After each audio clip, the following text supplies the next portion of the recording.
Welcome to another episode of Distilling the West. I am your host, Dan, joined by my co-host, Dave. How you doing over there, Dave? I am doing well. I'm doing well. For those of you out there that are football fans, not you, Dave, we are in the midst of playoffs, so we may or may not have the Bills and Broncos in overtime right now on a phone just outside of camera view. No, we're completely dedicated to our listeners here and American craft spirits from the West here, of course. Of course, go Denver in that case, I guess.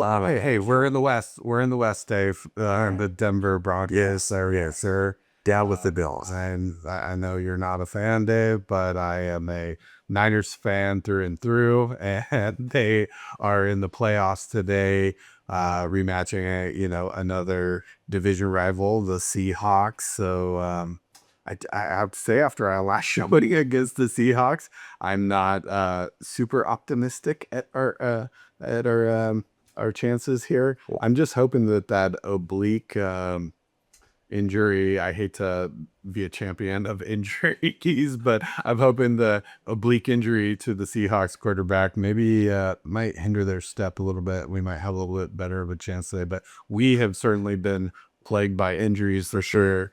Oh my gosh, that has just been like, I can't believe, honestly, we've made it to the playoffs with And every year with the Niners. freaking injuries. There's like conspiracy theory, right? That the PG&E power substation is right next to their. Oh gosh, I saw that. I saw that recently. That's ridiculous.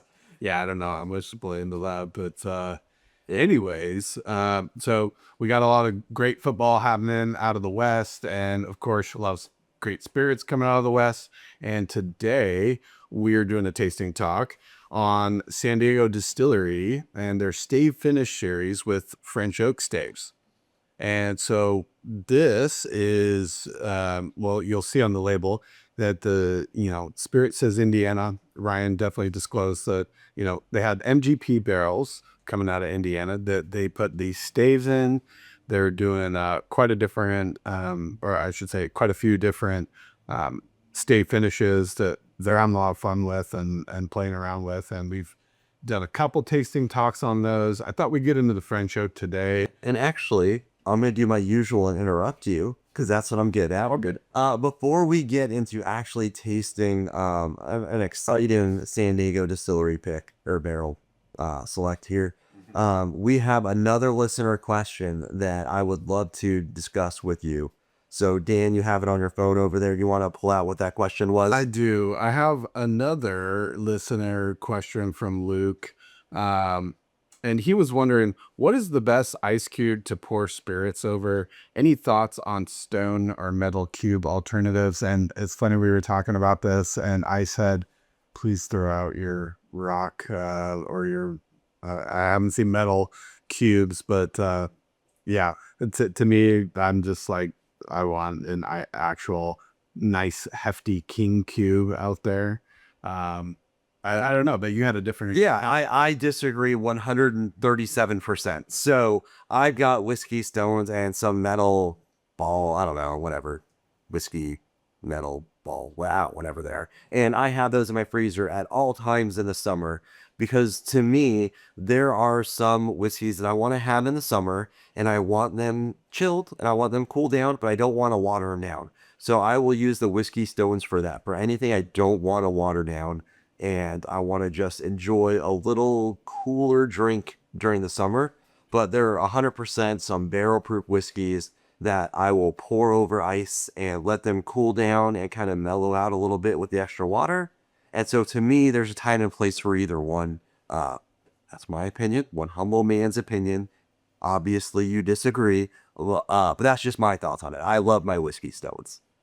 Yeah, definitely. And, there's some people that also even go beyond that and they say they don't want any type of chilling, any type of water introduced into their whiskey or other spirits.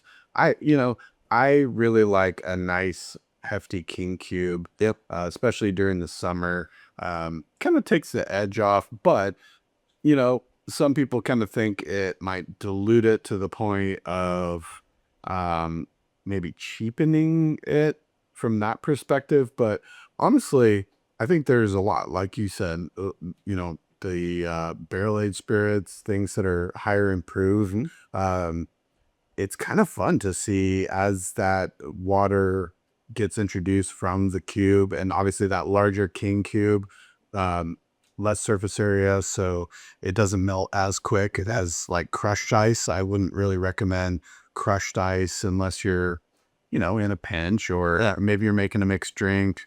Definitely use the crushed ice when I'm using the shaker to make a cocktail or something like that. But if you're trying to do a pour of some whiskey over ice, I would definitely, on the rocks. And earlier we were talking about that, how those stones are actually where that term on the rocks comes from, back from Scotland. They learned. And no, so I definitely like myself a king cube, especially when the weather's hot. It definitely plays well, and I guess what I was alluding to is it's fun to see kind of how the pour and the taste evolves as a little bit more of that water gets introduced. Sometimes we'll do a little drop of water in there to kind of open the whiskey up. I mean, we're mostly kind of neat guys, wouldn't you say? For the most part, but again, I'm not a barrel strength kind of guy. I like mine closer to that 40-50%.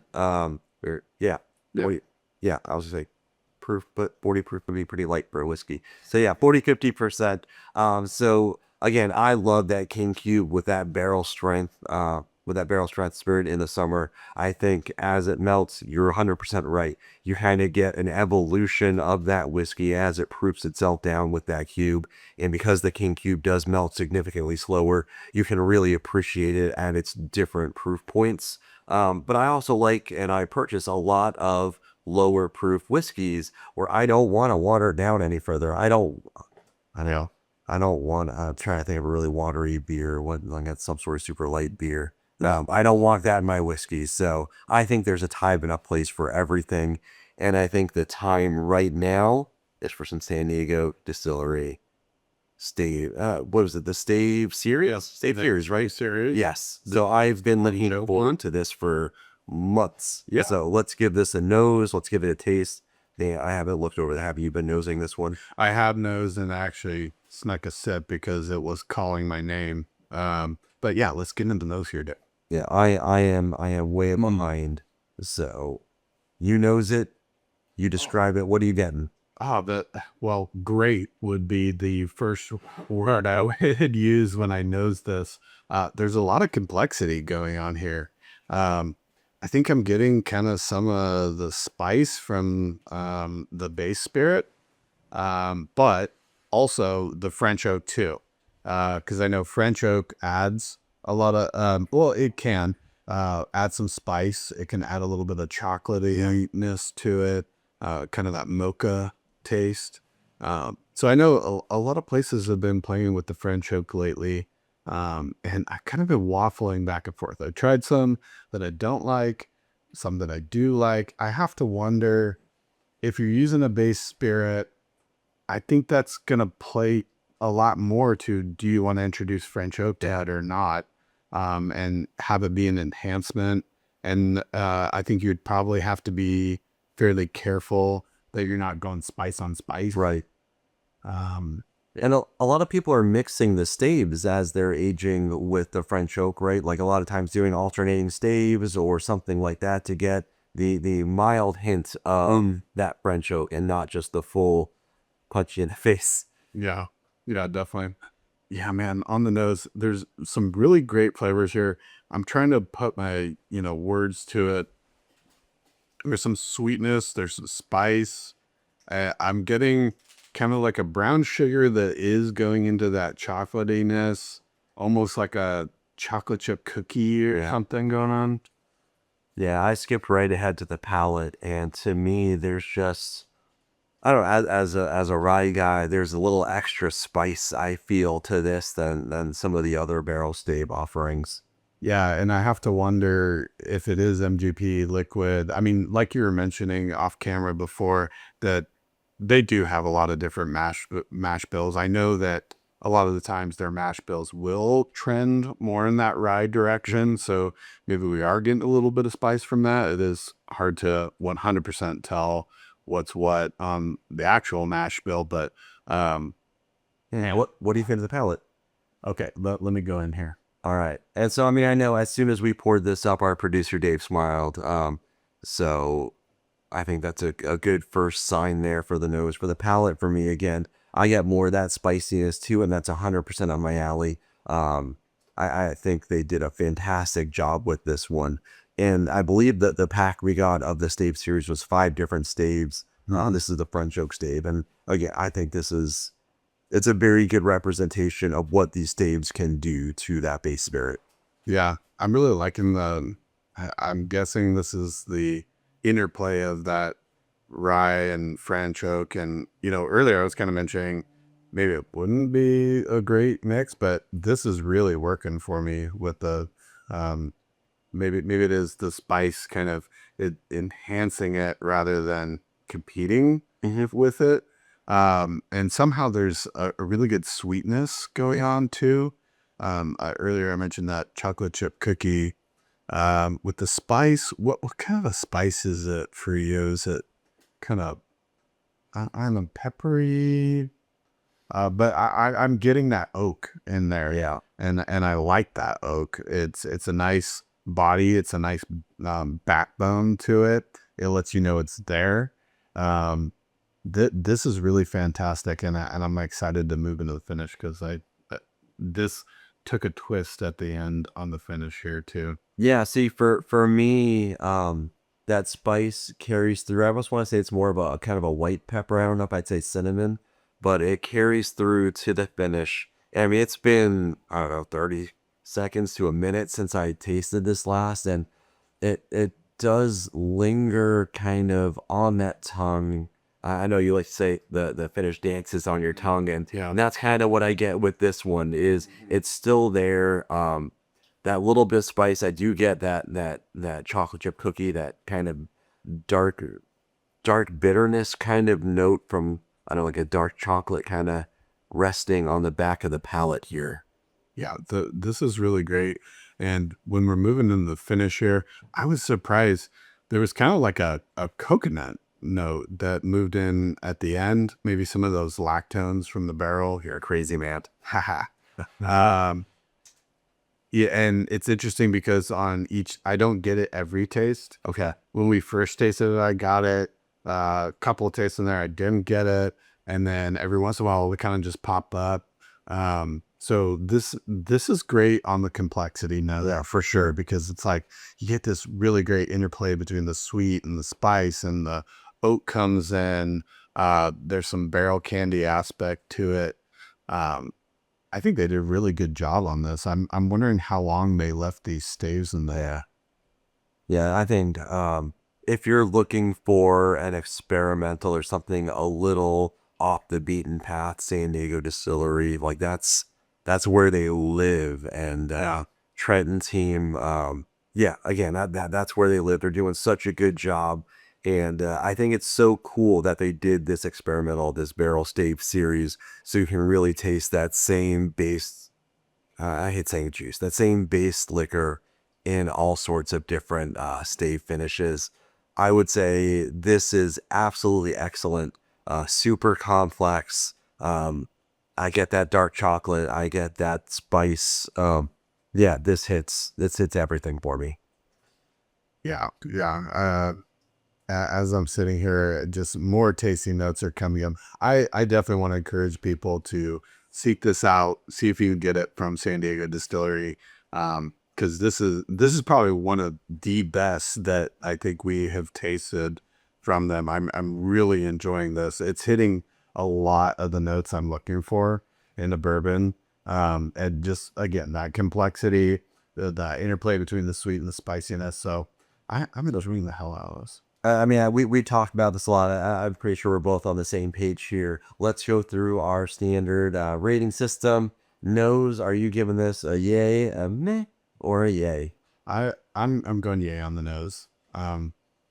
Yeah, you get that sweet richness, sugariness, The complexity there, a little bit of that rye grain, I think, is coming in on the nose that I'm guessing about. But yeah, a lot of those great classic bourbony notes with that extra little twist of complexity there that I believe that those French staves are bringing into it. Yeah, I'm with you 110%. I'm definitely giving the nose a yay. It does have that complexity. You get a lot to it. I don't have the strongest nose, so I don't normally get a huge nose. But this is definitely something that leaves an impact for me, which for me personally is huge. I don't always get that.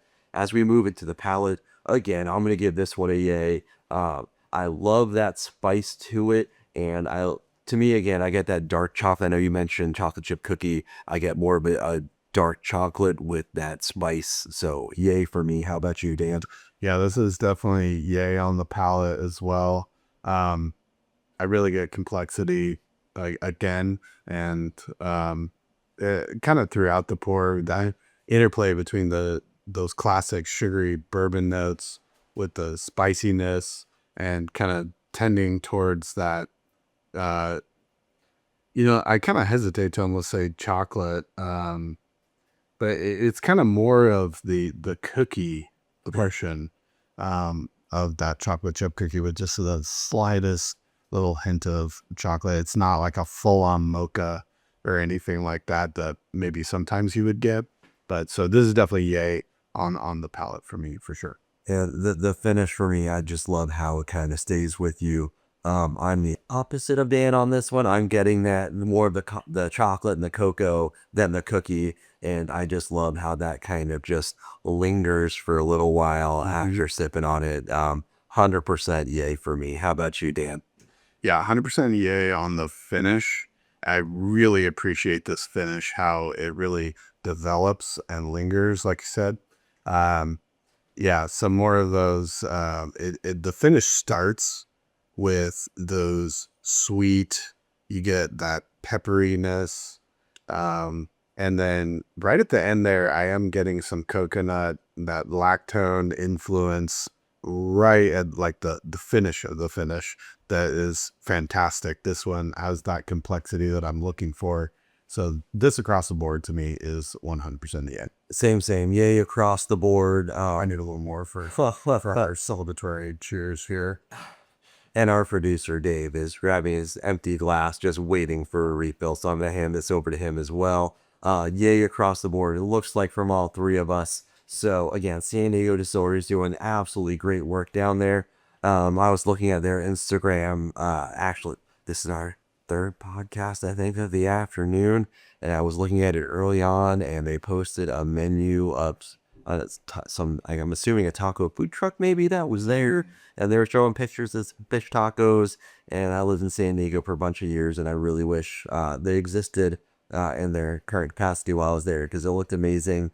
If you're in the area, if you go by the area, highly encourage you to visit. They do tons of events, and obviously they make amazing quality craft spirits. So Yeah, and they got a great website there. So go out there if you can't make it down there and grab some of their spirits off their website because they got a lot of really fun stuff that they're playing with. So definitely highly encourage the listeners to go check out San Diego Distillery for sure. yeah, cheers to them and cheers to you, Dan. Indeed, sir.